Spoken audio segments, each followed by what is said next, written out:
ایران کی تحریری تجاویز پاکستان کے ذریعے امریکہ کو مل گئی ہیں۔ امریکن ویب سائٹ ایکزیوس کے مطابق امریکہ نے ایران کی تجاویز پر ابھی کوئی حتمی فیصلہ نہیں کیا۔ صدر ڈونلڈ ٹرمپ آج مشاورت کے بعد آئندہ کے لاہے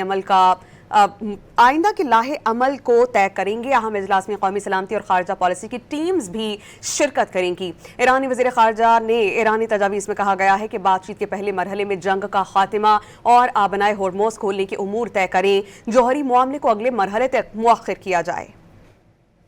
بات چیت کے پہلے مرحلے میں جنگ کا خاتمہ اور آبنائے ہرمز کھولنے کے امور طے کریں۔ جوہری معاملے کو اگلے مرحلے تک مؤخر کیا جائے۔ امریکی ویب سائٹ ایکسکیوز کے مطابق ایران نے واشنگٹن کو پاکستان کے ذریعے نئی تجاویز پیش کی ہیں۔ ایرانی میڈیا کا کہنا ہے کہ تہران دوبارہ حملہ نہ ہونے کی ضمانت چاہتا ہے۔ ابتدائی مرحلے میں جنگ کے مکمل خاتمے کے بعد دوسرا مرحلہ آبنائے ہرمز کے انتظام کے طریقہ کار کا جائزہ لینے کے لیے وقف ہوگا۔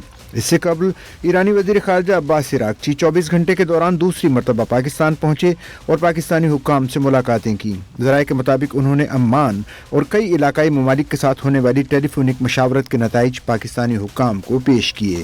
ڈیل کے لیے ایرانی تجاویز پر جواب دینے کے لیے صدر ٹرمپ آج مشاورت کے بعد لائحہ عمل طے کریں گے۔ اہم اجلاس میں قومی سلامتی اور خارجہ پالیسی کی ٹیمیں شرکت کریں گی۔ ایکسکیوز کے مطابق امریکہ نے ایران کی تجاویز پر ابھی تک کوئی حتمی فیصلہ نہیں کیا ہے۔ امریکی صدر ٹرمپ نے گزشتہ روز کہا تھا کہ امریکی اور ایرانی حکام تنازع کے پرامن حل کے لیے فون پر بات چیت کر سکتے ہیں۔ امریکہ کے پاس تمام آپشنز موجود ہیں۔